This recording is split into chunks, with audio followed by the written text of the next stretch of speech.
So you'd be sitting at home, you'd be listening to your radio 4 or something like that, and an announcement would come over the tannoy. The government announces that all members of the United Kingdom Warning and Monitoring Organisation, including warning officers, Royal Observer Corps personnel, and warning point operators, are to report immediately to their duty stations. That's how the government would announce and let the Royal Observer Corps know that they were to go, leave their families, their family and friends, head out into the countryside, head underground, and prepare for Armageddon. Just a cheery note for a Wednesday. But obviously we know it didn't happen.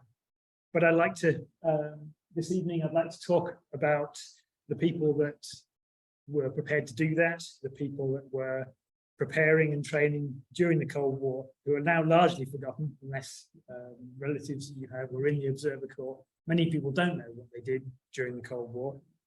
Certainly people don't consider the bunkers and the landscape artifacts that are left over from that time. So I'd like to correct that. I'll also turn my timer on so I know how long I'm taking. That's a picture of the bunkers, that's where you would be heading down. To start off with, to just talk a little bit about who the Royal Observer Corps was, and who's the UK Warning and Monitoring Organisation. Probably all know about the World War II heritage of Observer Corps personnel. They would be primarily used for aircraft spotting. They'd be standing on high places in their orbit posts. They'd be used to looking for silhouettes of the particular kinds of aircraft. They'd be counting them. They'd be used to, and they practice how high up are there, how many of them are there, what type, what direction. And they were spread across cities and countrysides doing that, spotting, recording, identifying and reporting role. But come the 1950s, come the sort of the end of the Second World War, things changed a bit. The nature of war changed, the equipment of war changed. And so instead of trying to spot 50 Heinkel's at 300 miles an hour, you're looking at jet bombers at 500, 600 miles an hour. And they're coming in low and they're not carrying 2 tons, 3 tons of explosive, they're carrying nuclear weapons. It's a very different sort of war.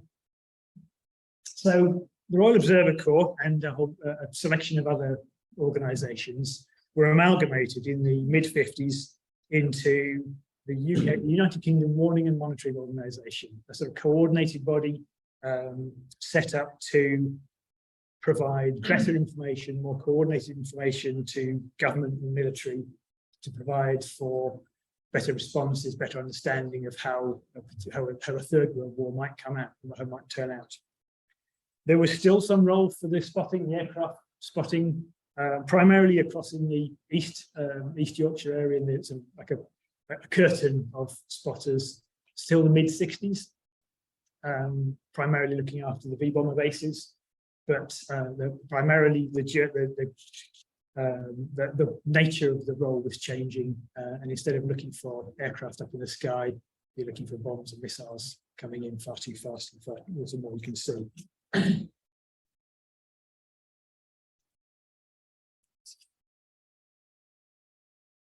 In the mid-50s, it was realised that perhaps these spotters, instead of sitting on top of hills, might need a bit of protection, given that a nuclear bomb is a little bit different from an SC-250 explosive.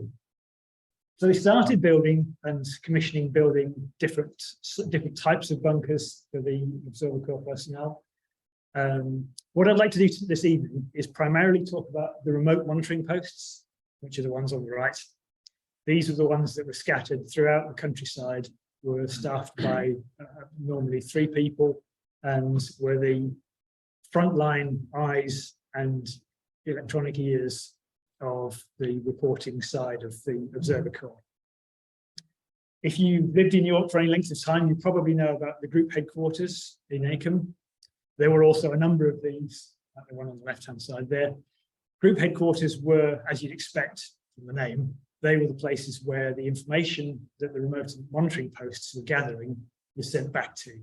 So while this evening I'm going to talk mostly about the remote monitoring posts, they only make sense really in the context of knowing what the group headquarters do.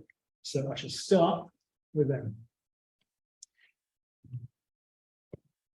The sorts of information that the remote monitoring post would be gathering is effectively what's just exploded, where has it exploded, and how big was it.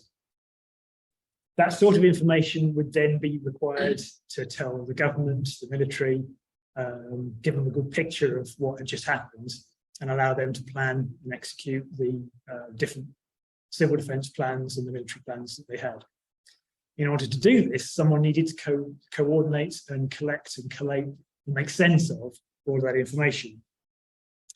What we have here are two pictures from inside the group headquarters. And on the left there, you've got a set of stations where Observer Corps personnel would have headsets. Basically, they will be attached to telephones. They will be taking the information from the remote posts, marking them up in the chinagraphs, ubiquitous chinagraph, onto those boards and supplying that information to the people who are then making the plots and trying to work out what had just happened. On the right-hand side there, you can see basically two maps. The lower one is a light box, so it can be seen the light from behind. And you can just about see the dots scattered, the little black dots scattered. Each of those dots is the location across Yorkshire, across 20 group area of one of these remote posts out into the countryside. They will be ringing back and talking to the people on those orange chairs. They're basically saying, here's the bearing, here's the angle of that explosion. And once you've got three reports, three angles, three bearings, someone would mark up on that map, they'd get a protractor, mark it out again on the chinagraph, look at where the three lines cross. We would use three because you get a more accurate position. And wherever they crossed was obviously where the explosion happened. And that would then be transferred onto a separate set of boards. You can see here, this is the main two-layer, the two-story sort of ops room, if you like. Looks very similar to the old World War II RAF bases. You know, you had somebody moving little models of aeroplanes around on the big map at the bottom. But it changed a little bit by the Cold War. You're not moving maps, you're moving aircraft. You're putting little stickers of explosions.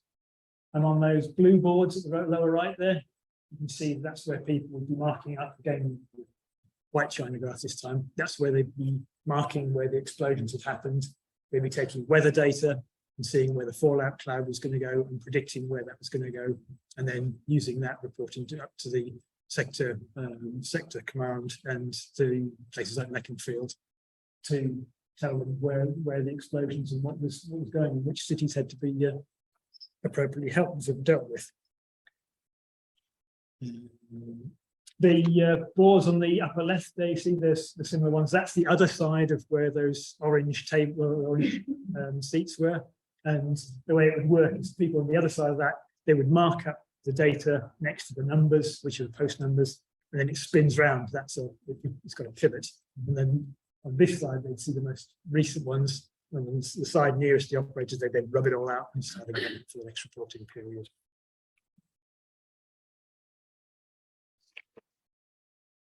Where we're looking at here, where the photograph was taken, this is where the senior staff would be looking at and reporting back to the sector command and reporting back to, after having interpreted all that data on the main board at the bottom. So that's the context. That's what group headquarters would do. And we talked briefly about the sorts of information that the remote posts would be gathering. How did they do that? Well, to start with, I make no apologies for this map. It's sketchy and blurry. This is a screen grab. This is a scan of the map that I took when I've been wandering around and visiting a large number of these posts. So it's quite dog-eared because it's been with me for 10 years now. Each of these dots, triangles, if you like, and squares, it's my own notation. This is where the remote posts were located across Yorkshire. They're all over the place. You can see this, yeah, it would be quite hard for something big, like an explosion, to happen, and us not be able to spot it somehow in one of those dots. We're looking at that location. I'll cover some of the timing later, but this is a map showing all of the posts that were ever built, if you like. Originally, the posts were starting to appear in the mid-50s. I mentioned that when they realised that people might need a bit of protection.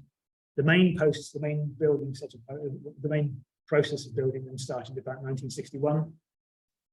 And then in 1968, quite a lot of them were then shut down. They realised that they weren't necessary. There wasn't, the coverage wasn't required.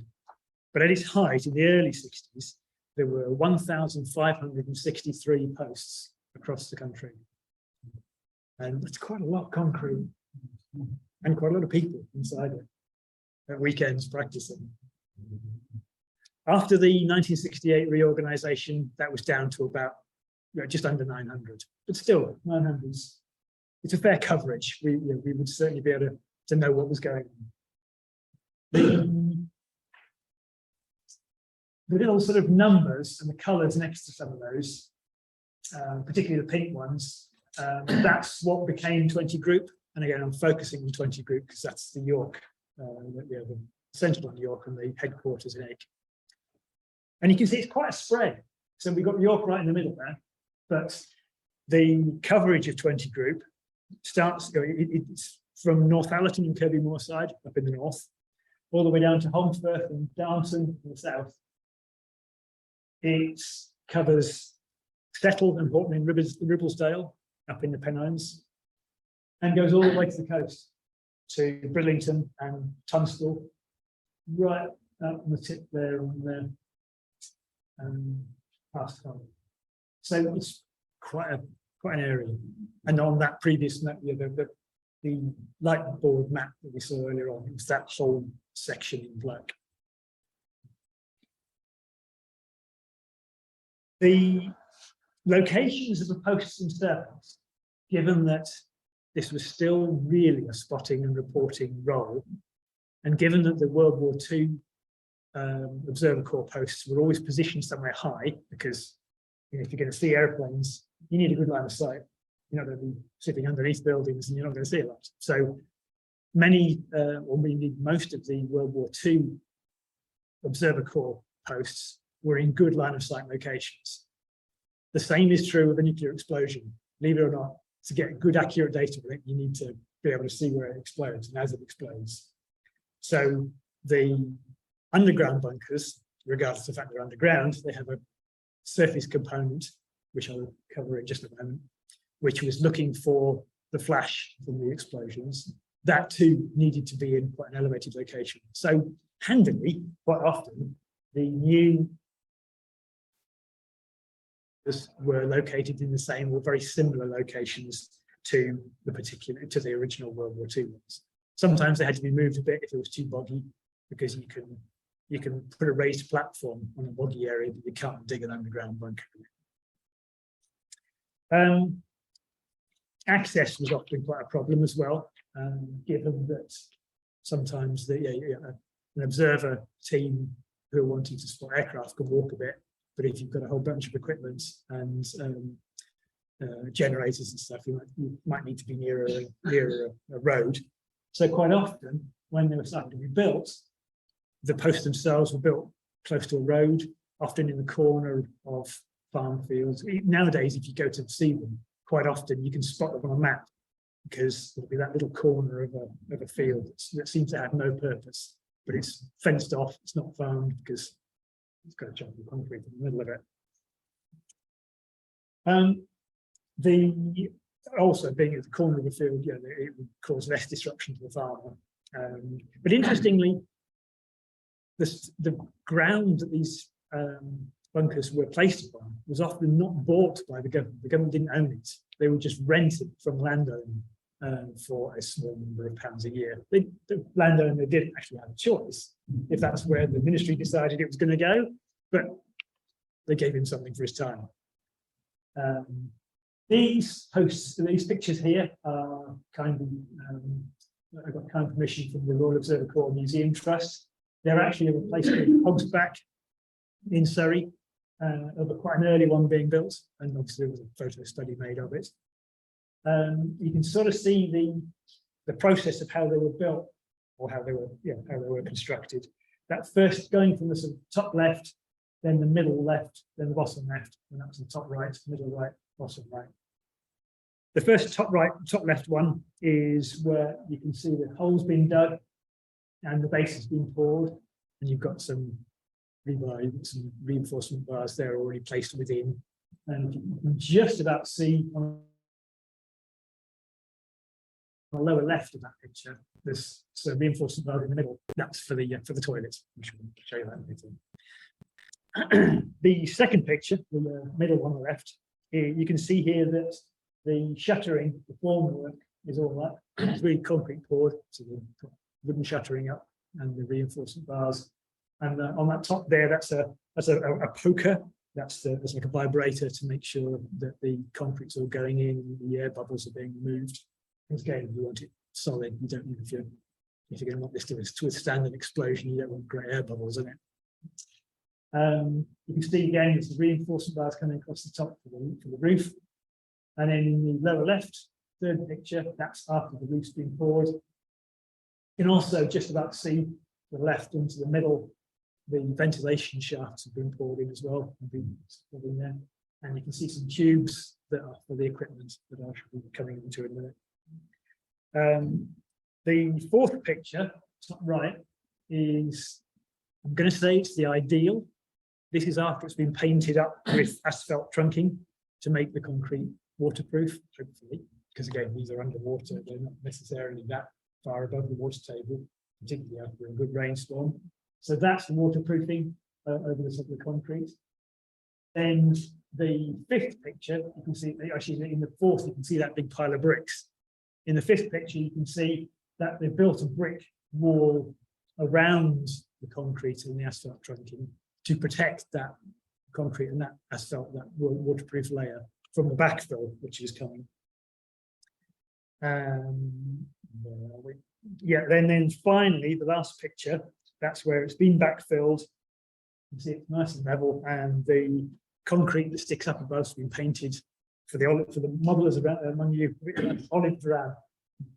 There was a point where they painted it white, thinking it ought to be anti-flash, but that didn't go down very well. And realised that once we had high-level reconnaissance aircraft or satellites, painting it white was a bit of a signpost. So they went back to olive drab. I've read or heard that in some places, right at the beginning, they would lay gravel at the bottom before they poured the floor to give it a bit of a sort of a cushion, sort of an entrance shape. But I've not found actually any actual evidence of whether that was the truth. But the digging the hole was often, the construction of this was often sent out to tender. It was multiple different contractors. You're building 1,500 of these things. You're going to spread it out, different contractors, often local contractors. So they don't all match the same dimensions. They don't all look exactly the same. Sometimes you'll get mirror image ones where the shaft is in the ventilation place, etc. And sadly, you don't always get them where they've been properly painted with the asphalt. So they're not all waterproof. As a bit of a background, when I originally started looking at these underground posts, I did a certain number of interviews with former Observer Corps personnel who'd been in them, and people. When I'm going visiting all these, you get chatting to people. So I did get a number of first-hand quotes. One was quite nice from an original when I went to visit one post. The farmer who owned the land was there, so I was able to just check that he was happy for me to walk on his land. But he said that he'd been there, his family had been on this farm for many generations.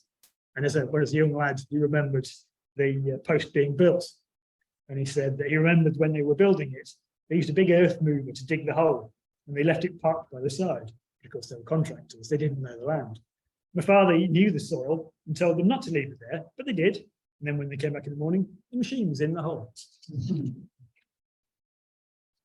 definitely helps. And sometimes the actual farmers themselves were asked to pay to dig the hole themselves, but it didn't always.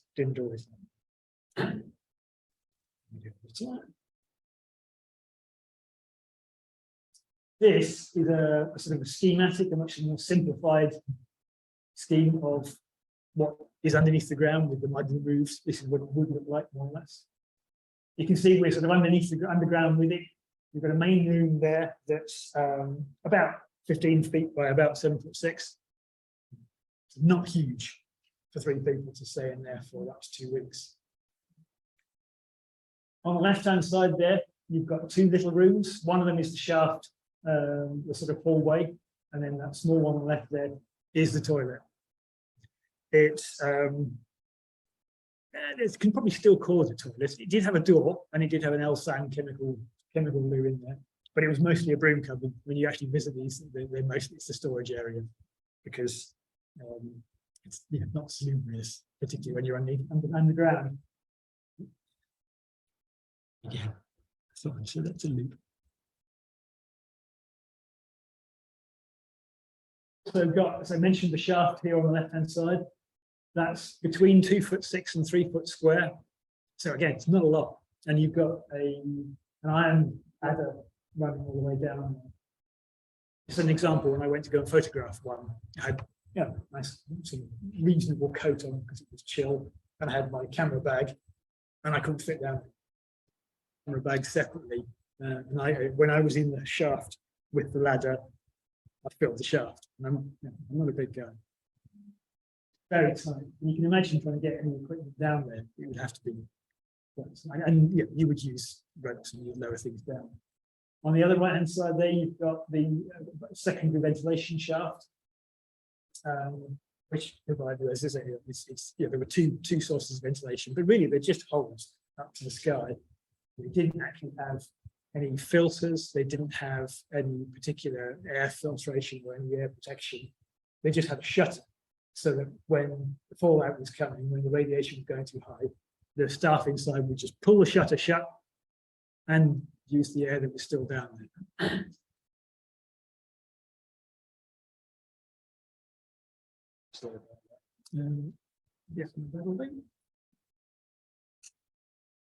I spoke originally about the sort of work that the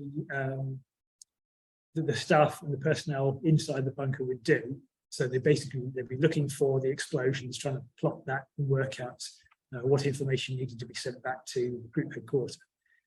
This is the equipment that they would start to use. This is my favorite piece.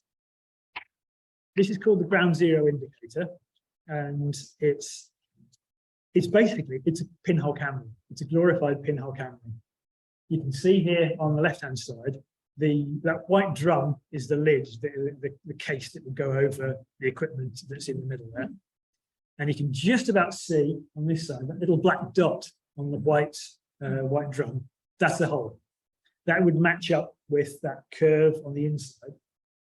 And in these four curves, you'd have some very slow photographic paper just slotted in. And so over the normal course of a day, the sun would obviously be shining through that dot, and you'd see a nice little curve on the paper of the sun. If there'd been a nuclear explosion, you'd see a big black dot, because the flash is so bright, and it wouldn't obviously coincide with the sun. So that dot tells you where the explosion happened. You can see the little grid on that curve. Matching that up shows the bearing to the explosion. You take a back bearing through the hole. The equipment itself was all oriented with north, and that white arrow on the inside it's matching, that would be pointing north. So these would be other cardinal points. The height of the explosion would be shown by, obviously, with a dot, where the dot appeared vertically on that piece of paper. And that would tell you whether it was an airburst. So the dot would be low because you'd be angled up. It would be an airburst, which has very different effects to a ground burst explosion, which would show much higher up. Ground bursts do less collateral damage, but throw up a lot more fallout. So the after effects and the information that needed to be passed back would matter. see the curves of the GZI. The second piece of equipment that was key to the information that the posts responded with is this bomb pressure indicator. Again, in terms of the equipment, this is not hugely electronic, it's not hugely advanced. The previous one was a pinhole camera that has been around since Leonardo's time. This is basically a barometer. It measures peak overpressure, and the equipment on the left, that's the gauge itself, that's the barometer, and it's measured in PSI or later kilopascals. But basically, the pole on the right hand side and those baffles, they would be positioned on top of the post, and the overpressure of the shock wave of the explosion would then come down through that pole, move the dial to the right, and that would give some impression, again, given how far away it was. Once the group headquarters knew where it particularly was, it marked out that pressure. The pressure at that particular range would then tell them how big an explosion it was, and they'd be able to map that for them. The third piece of equipment that was key to all this is the fixed survey meter. This to me would be, this is the important piece to me. This is the bit that measures the radiation levels. The things we can see here on this particular piece of this photo, on the right-hand side, that's the rubber dome that would sit on top of the post. When we looked previously at the schematic, there were two poles to the thin tubes from the top. This would sit on the top of that. The equipment on the left, the far left piece, is the sensor itself. That would then be on a rod, which would literally slide up that pole. The operators would push it all the way up, lock it in place, and that sensor would then pass its information down the cable to that bright orange Plessy portable dose rate meter on the right hand side. That would measure the radiation levels that were currently at that post. And again, that would be the third key piece of information that the post personnel would report back. A bit of a close-up of that fixed survey meter, or the PDRM. You can see you've got a little sort of battery and the on-off button, and then a readout. So again, there's nothing complicated here because you're going to be operating this in a reasonably hostile environment. You just want to turn it on and see what it says. This is quite a late one. This is what they would have had in the 80s, and the particular piece on the right-hand side is the much earlier form of the actual fixed survey meter. And this one on the right-hand side is actually the training unit, FSM2. It's slightly different, and you probably can't see the detail here, but on the white piece of equipment in the bottom left there's a section at the extreme bottom of that particular piece of the picture. It would take a clockwork tape,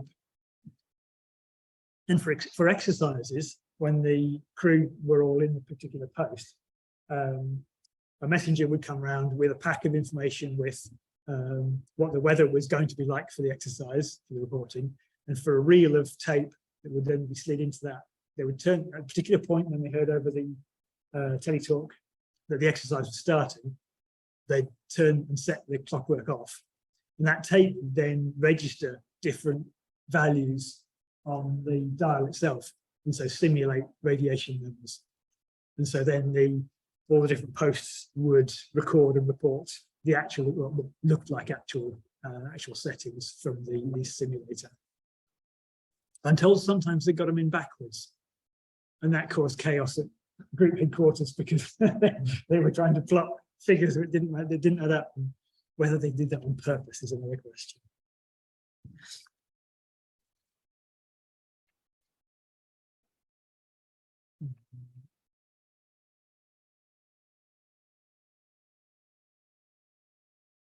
Yeah, and one other piece of equipment that's not actually shown on this is like a little piece of equipment that each person would carry on their person, and it's called a personal dosimeter.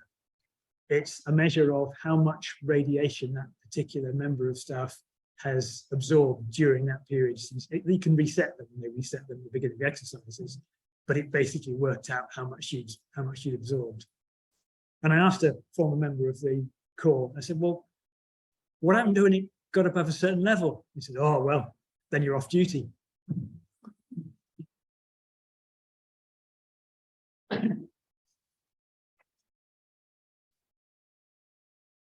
The process, once you've got the information from those three pieces of equipment, and basically that was mostly it. Or the fourth piece of equipment is your own eyes.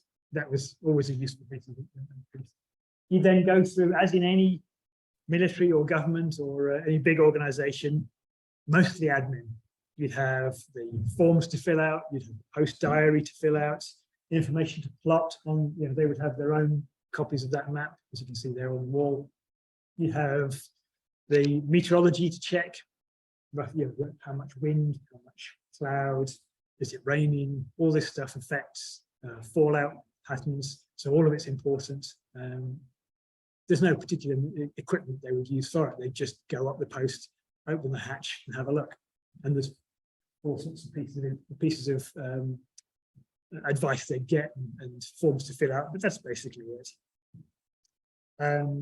They were stocked with food.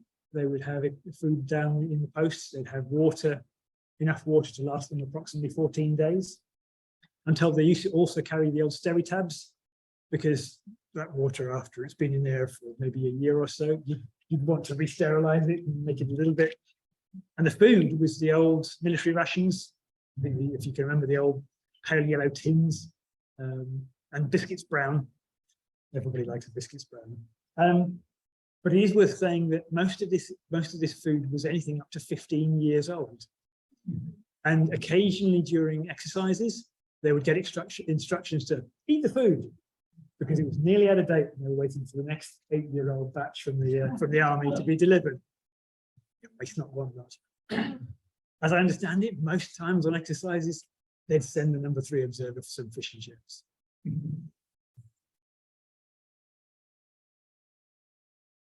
Once you've gathered the information, once you've written it down, once you've filled in all the forms and you've updated the diary, you'd have to tell someone. This is the equipment that they would use to report back to 20 group headquarters. Those people sitting on the orange chairs. This is how they would talk to them. On the top left there, it's delightful. That's my favourite. It's basically a World War II head and breast set, field telephone, and for the first few years, that was the method of ringing back to group headquarters. By the early 60s, they'd upgraded to the piece on the top right there, which is the glorious AD 3460 teletalk from about 1964 onwards.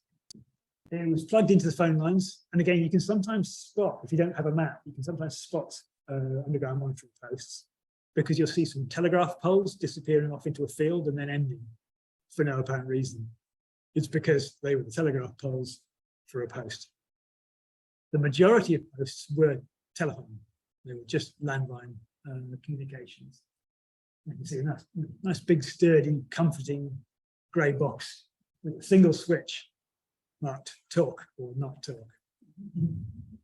The garish piece in the middle, we all remember the 80s. The 80s was a garish time. That's the BT AD 8010 from the early 80s onwards. Does the same job, but it's a bit brighter and a bit more modern. It's a clamshell effect, so that top bit folds down over the top, and it's got quite a spring on it, so you have to mind your fingers. It's unforgiving.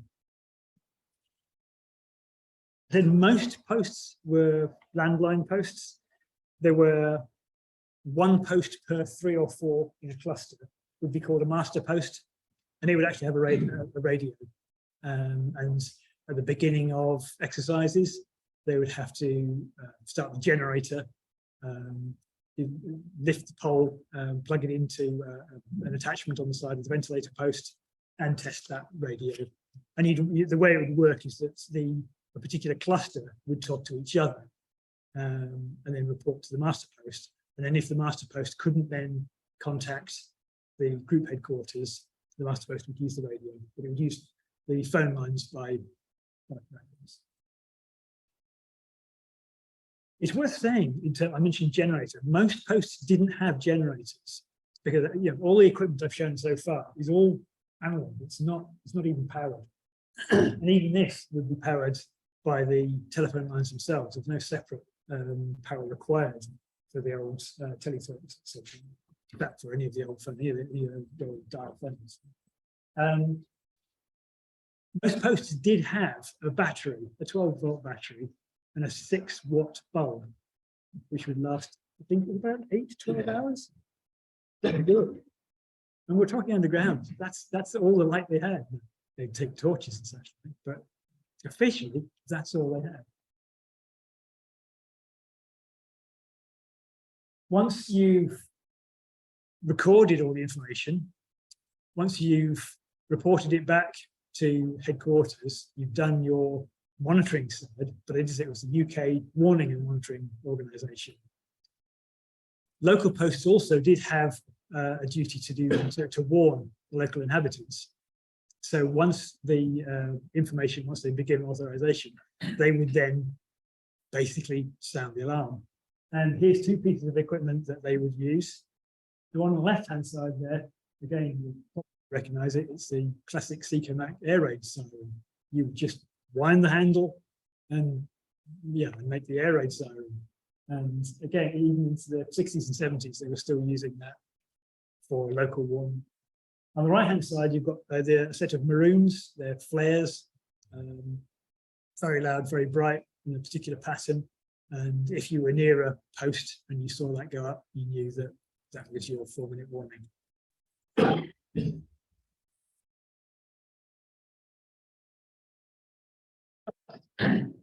It didn't last. These posts were, I say, basically, they were primarily in operation by about 1960, 1961. By the late 80s, we had this piece of equipment on the left, and she's called Audrey. It's an atomic weapons detection, recognition, and estimation of yield. Somebody spent a long time trying to make that fit, didn't they? Basically, what it is that the technology started to increase, technology started to expand, and that piece of equipment, which is really quite rare, and we have one in York, was attached to aerials, and it would listen for the electromagnetic spikes of explosions. And I'm told there's a characteristic lag between the spike generated from the initiator of an explosion and the spike generated from the explosion of the explosion. Because a nuclear bomb, I don't know how, I'm hoping you don't know too much about them. They're a 2-part thing where the main or the initial explosion will happen. It will create a chain reaction, which will then create the actual nuclear bit. This piece of equipment was set to spot those spikes in the electromagnetic spectrum, detect the gap, and somehow work out the bearing and power of explosions, and basically replace the visual side of the remote monitoring posts. It wasn't foolproof, and as you can imagine, November the 5th, they just turned it off.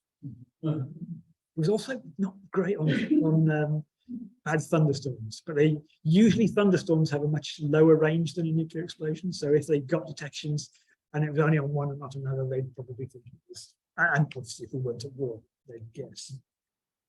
The other issue that caused the demise of the Royal Observer Corps was us being nice to each other. Inverted commas. Peace in Europe, when the Berlin Wall there came down in '89, all of a sudden, the large amount of money being expended on protecting ourselves from a non-existent Soviet Union became very difficult to justify. So come 1991, basically it was all shut down. The Corps was disbanded. There were parades at places like Leeming and Linton. All the Corps got dressed up in their best uniforms and marched, and I imagine there was some emotion. But the posts themselves, the actual bunkers, basically locked up, left and forgotten. Some of the equipment was taken out. The equipment I've shown you here was is now stored at Elvington Museum, but mostly it was just forgotten. People sort of just wanted to move on. At the end of the 80s, early 90s, we were all, you remember when we were all feeling positive about international relations. So people didn't want to be reminded of the Cold War. It was a thing we were trying to put behind us. So in terms of preservation, in terms of thinking of these bunkers and the piece of the work that people did in them, it's sort of been left. And now this is pretty much what it looks like.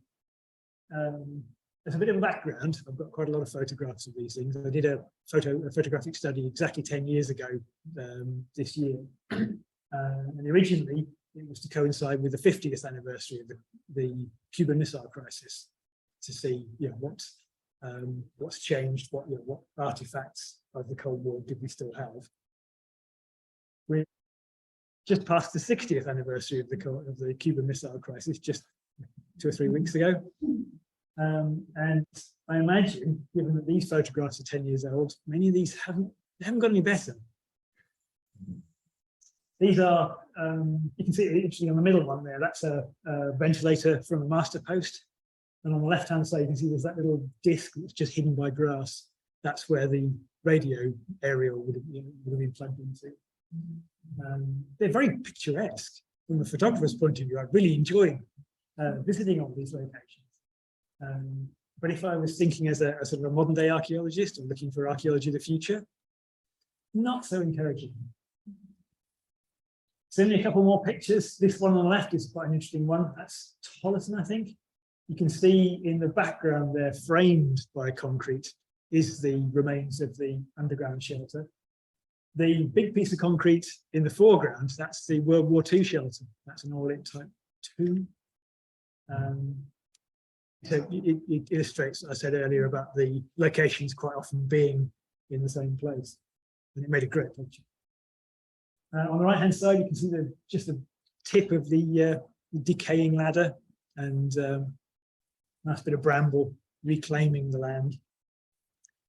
Much of this is because they've just, like I say, they've just been forgotten. They've just been left. Farmers sometimes don't know what to do with them. They'll just put a fence around it or grow stuff around it. Some of them are completely gone. When I went to visit the Strensthal one, which in fairness is right next to the army camp board, it was a boundary fence. It's completely gone. They've dug it out.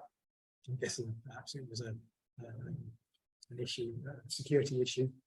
There's one in Fulford that is now somebody's wine cellar because the house was built right on top of it. And it's changed hands quite a number of times since I looked at it. And every time the new owner is surprised to find they've got a bunker in their cellar.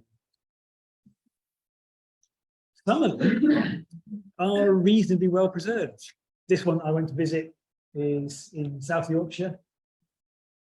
It's basically exactly as they left in February 1991. Some equipment's gone. You can see that big Daedlow circle on the left-hand side of the left picture. That's where the bomb pressure indicator would have been. So they've taken that. They took the ground zero indicator. They left the teletalk, the blue BT teletalk. That's how it looks closed. They left the kettle. They left all the posters and the forms and things on the wall. The number to ring if CND should turn up. They did take the bunk beds. In that far corner there where the chair is, there would have been a lovely old army set of bunk beds, because during a weekend or during the 14 days you're down there, you probably want to maybe try and get a bit of sleep. I don't know quite why they decided they needed to take the bunk beds and leave everything else, but there you go. So this post is on a farmer's land, and he keeps it locked up and he looks after it. Well, so he looks after it. He said occasionally when his children were little, they would have a birthday party down there because it was exciting for the little ones. But I think in the last 20 years, I'm only the second person to go and visit it. But this was obviously built quite well, or in a dry area. It was reasonably dry. It felt as though it was dusty, but it felt as though they'd just left. It was a little bit strange. Most of them had not fared anything like as well. Quite often they weren't properly waterproofed and they've since been waterlogged. Many of the ones that not have been waterlogged have been visited by young people who needed a space to go, and quite often they're now blackened, and young people perhaps don't know quite how big the fires they build will catch. So there's very few of them that are quite like this. Some of them are very nicely looked after, but it doesn't always work out. This is Bransby, and this picture was when it was, I won't say open as an exhibit, but available, looked after by John Jenkins. He spent quite a lot of time refurbishing, he spent a lot of effort refurbishing this, repainting it, gathering equipment, and at regular periods during the year, he would then open it up and do, there'll be some Land Rovers would turn up and he'd dress up in the original Observer Corps uniform, and he'd do an interpretation, and it would be open for visitors to go and see how it all worked. There's a similar one up at Chopgat near Brinton Middlesbrough, not in 20 Group, but in Durham, in the Durham area, where Jack Hanlon bought it. He was a teenager, but decided and felt really passionate about this. This is sort of 10 years ago, and made an arrangement and bought one of his own. And again, he's looked after it. I've got 2 posts that he looks after, refurbished them, and he runs occasional, obviously not the last few years, but runs occasional open days so that people can see it. This is a cautionary tale. This is the Bransby one and John Jenkins. The land changed hands. As I mentioned, that quite often the government didn't own the land. Quite often the people who own the bunkers do not own the land. And the new owner didn't like this idea of people coming into his land. And I'll just say the relationship between the landowner and John Jenkins didn't work out well. I don't know I don't know what was said, but it ended up in the courts because the landowner put his own padlocks on, and John had to go get solicitors and the police to allow him back in to go and get his equipment. So it perhaps illustrates that you still need to have that partnership, as anybody, as any archaeology on people's land. You need to have that level of partnership, that level of cooperation, and sort of working together with people. But when it works, it can work really well. I think that's about everything I wanted to say. Thank you for listening to me. Anybody, any questions?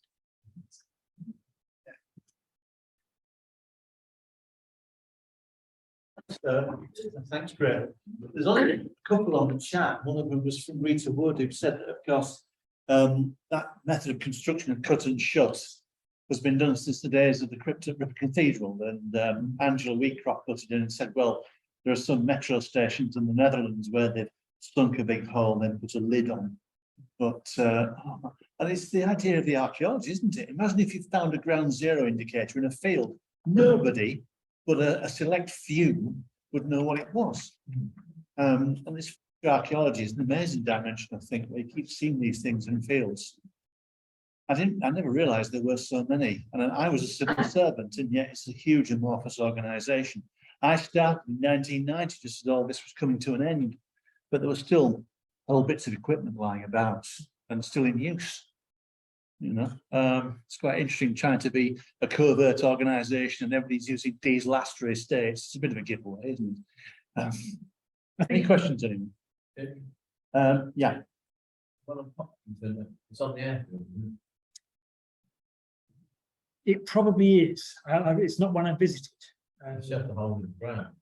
Well, only 2 now. Well, as I say, they are basically all just holes in the ground. How they operate. It would be interesting. There must be records exactly where they are. Well, as I say, I've got my map. I've got my map here, so we can have a look at it before. There's a big grid reference, I think. Yeah. I've got all the 6-figure grid reference for all the hosts. I mean, it's something I didn't say. I should have mentioned at the point. You know, the ground zero indicator, the pinhole count. What I didn't actually mention at the time was it was the number 3 observer's job to go and change the paper, because obviously over time you have to change the paper to read it, and they'd have to just climb out of the post because this is sitting on top of the post, and they had a little pouch around their neck, and they then take the papers, the exposed paper out, tuck them into one pocket, take the new paper out, tuck them in, screw the lid back on. They had no breathing gear, they had no NVC. They just had these serge wool outfits that they were working on. And they didn't even have decontamination in the remote posts. So we didn't have it in Berlin in 1965. So it's just, I mean, in the group headquarters, they did have decontamination. And when I say decontamination, That's about it. Yeah. On your right. In the group headquarters, they had, the hoses on rubber tubes you attach to your taps to do your hair, like in the 80s. They had one of those, and you would just have to hose yourself down, put your kit into the box, put some fresh kit on, and that was the decontamination. Yeah. But at the remote place, they didn't even have that. Don't think it's right now. That- Go ahead, Nick. Just an observation. I did tours of it over 5 years. And it just always struck me, the more I did the tours, the more absurd the whole thing was. Because these guys down there only had roughly 30 days. Yes, yeah. And if there was an explosion followed on the 29th day, bad luck. Yes. Yeah. So the whole thing was completely absurd. I also wondered, I remember something I remember was the fact that on big metal steel platform up to the steps of the whole time. At the end of it, it was starting to be very unusual. So they didn't feel it eventually, but they also didn't feel it was going to happen, or it did happen. It would make me do. Nobody else than us, the public, had any reason. No, and it's what struck me most when, because as part of the original project I mentioned, I did an amount of oral history of people who were in the posts during the Cold War, and that was one of the questions. It was in the group headquarters, they could last up to 4 weeks, basically. The remote posts really only 2, and 2. You imagine 2 weeks in a 15-foot by 6'6" box. But I did ask the question. I said, well, what happened at the end? And the answer is, well, civilian. And the door would be open. It's anyway. Yeah, and you'd have to go, and then you'd have to go and work out what was left and what was worth going back to. And that's a very sobering thought, to think that you'd volunteered and you'd done your duty, and that was it. That's why we talk about acceleration, sort of very maximum attitude towards carbon. What's going on? That was it. Yes. I mean, it's the resting, really. yeah. And I think it's what I mentioned earlier, and what worries me a little bit about the state that most of them are in now. Is quite often history starts 2 minutes ago, but we're too close to it, and we all went through this, and we perhaps want to put this behind us. And I find the same speaking to many Spanish of a particular age will not discuss the Civil War for obvious reasons. But eventually it does become important, it does become something people want to study, and it's definitely something worth recording. And in archaeological terms, this stuff's really important, and it's not built, you can see, it's not built to last. So the recording and remembering is important, and it's a sort of monument to the contribution and the duty that people were going to put in that people will otherwise forget. And we might not want to think of it, but if we don't, the next generation will never know about it. Yes, John. Then it's I spent some time in East Germany,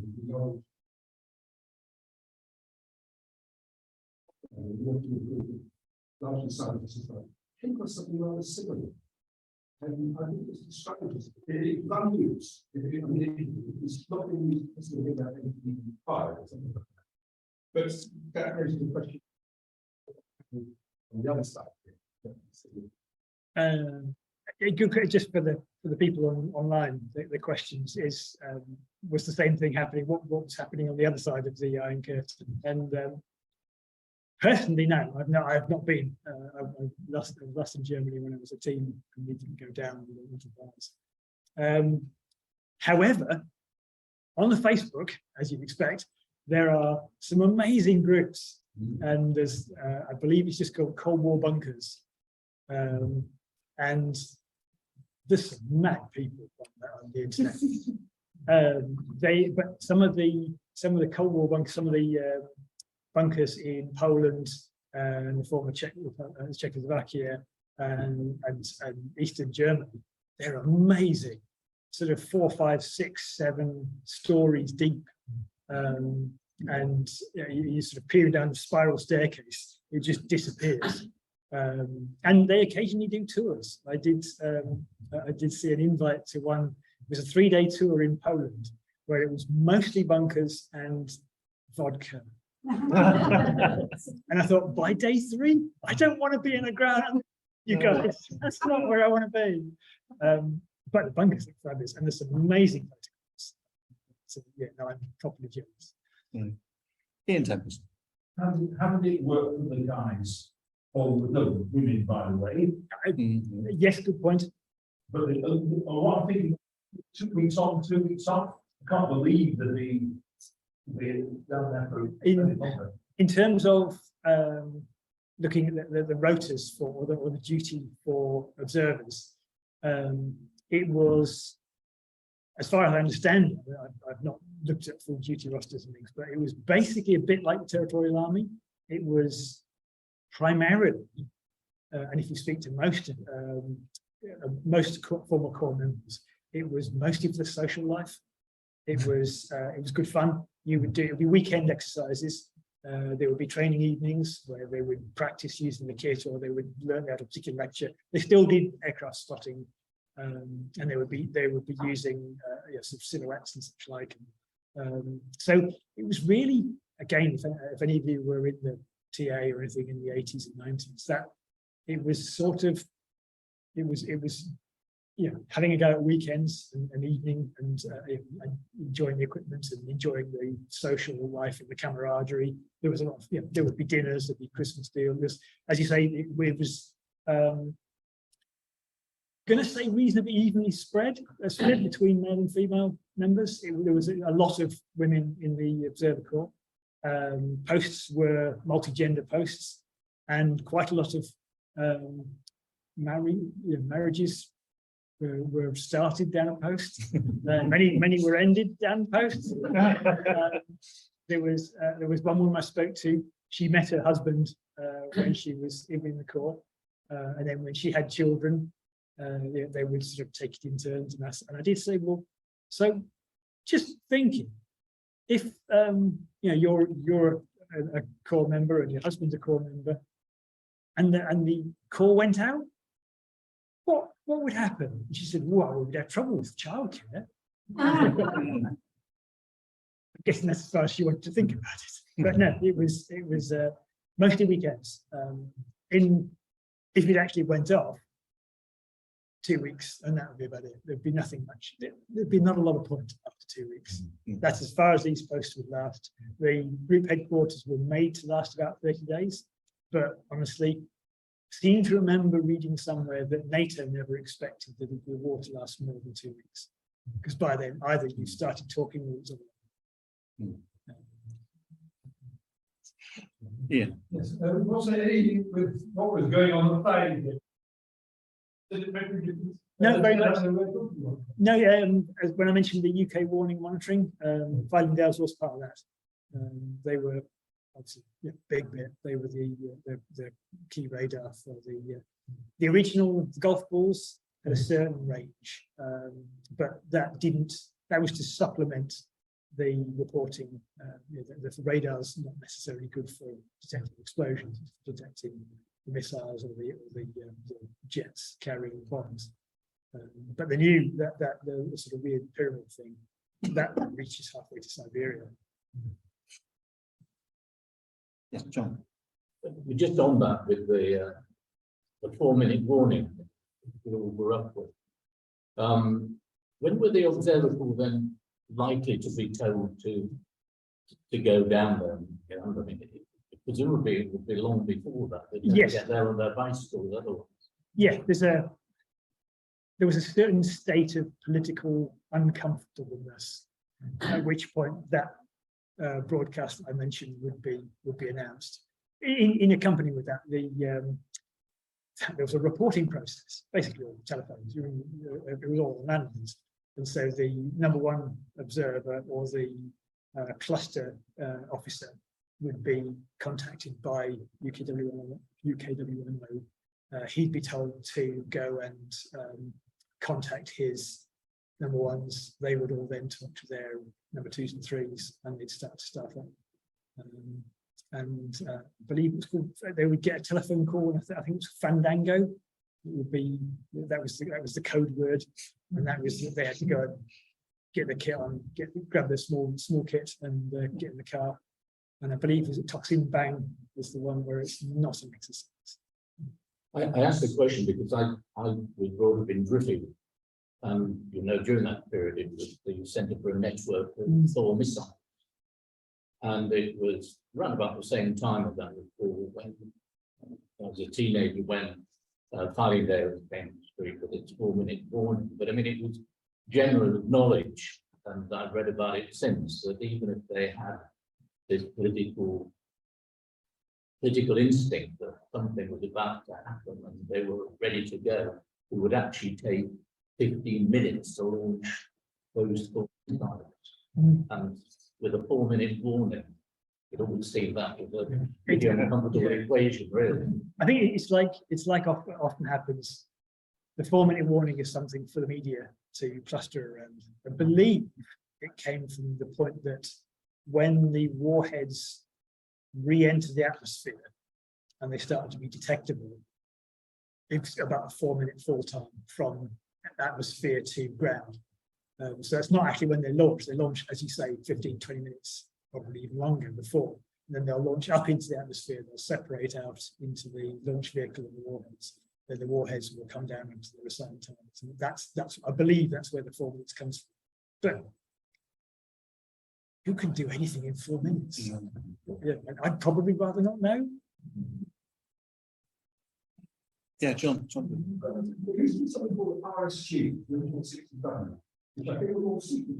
I think we're back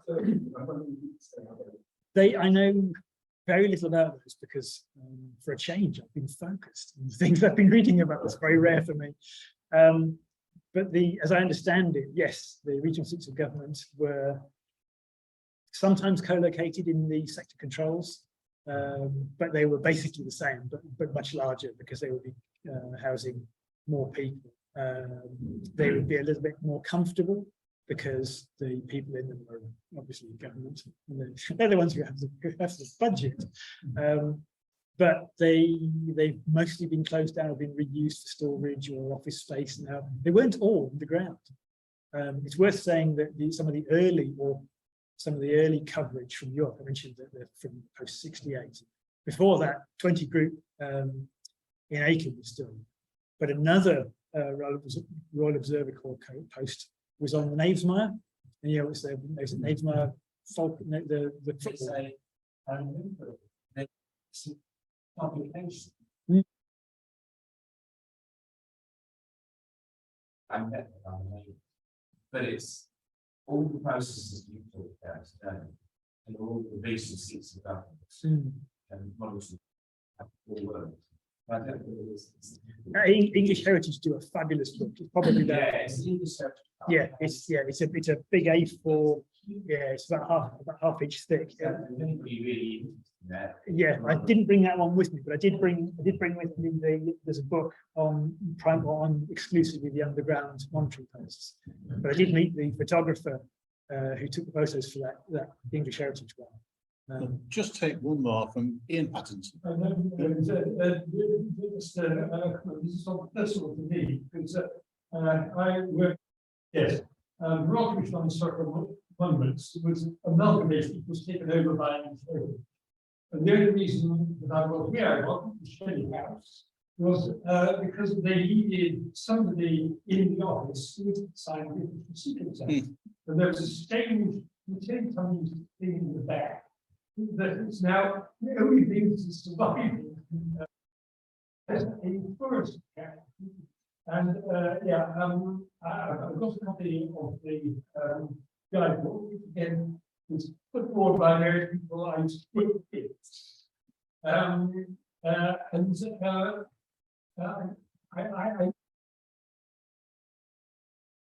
Months.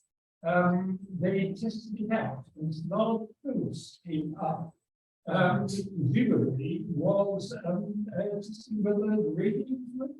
Yes, that's the antenna that will be picking up the messages from the master post. So was it picking up messages from all these local lines on telephone lines, or were they getting information from all these little bits and then sending it to a regional centre on the It's a bit of all of that. Each of the separate posts would be talking to within the cluster. They'll be talking to each other and the master posts. The master post would then be talking, if they need to, via radio, direct to the group headquarters. Group headquarters would be then collating and interpreting all that information, and then they'd be reporting that to sector command. And sector command would report to government or the military. I think Leconfield was where 20 group reported to. I think that was the OMS. Yeah. Oh, dear, yes. Yes. It just encapsulates the madness. Yes. Yes. Yes, and even the civil service mentality of cutting a hole in it, or what do we do with the air? We'll shut the ventilators. Well, what do we breathe? Oh, old chap, you'll think of something. I was once asked to. I used to be. I can let slip that throughout the 1990s I was a civil servant, but I worked for the military. I was the chief clerk, headquarters Northern Region, Special Investigation Branch, Royal Military Police.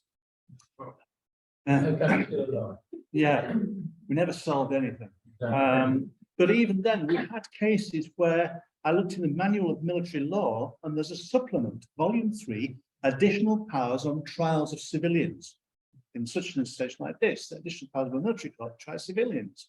And that was a little scary when I was the only civilian working there. And my boss was a lieutenant colonel, and we had a case in the military police which was classified as secret. And so we got into a bit of a flat spin. How do we handle this? And this is the early age of computers in the 1990s. The typist had to shut herself in a room with an old electric typewriter to type the statement, which was secret. Yes. And then the carbons had to be destroyed because it was secret. My office was next door, and the boss walks in and said, "Run some copies of that up with you, old boy." It was like the Navy lark. That's the kind of atmosphere that pervades. But I came in at the end of all this, and it was still British Army of the Rhine and Signals Intelligence, Shelley House, where all the forms went. AFJ 225, Transport Operations Records, remember that? And it's a fascinating period because I was a teenager in the 70s and I grew up with all this. The film Threads, which had a version of Attack on Sheffield, where you had the local government in a bunker slowly dying, and it was just a farce, as you said. It's just farcical. It was the no hope. It was the mutual assured destruction, and without thinking about Ukraine and all this, it's nice to know that we don't have anything now as such. We have satellites and observations, but at least it's honest. At least, yeah. I must go and watch Dr. Strangelove tonight, just to refresh myself. You can't fight in here. This is the war room. Thank you, Graham. It's our last sort of talk of this year because we don't have one in December.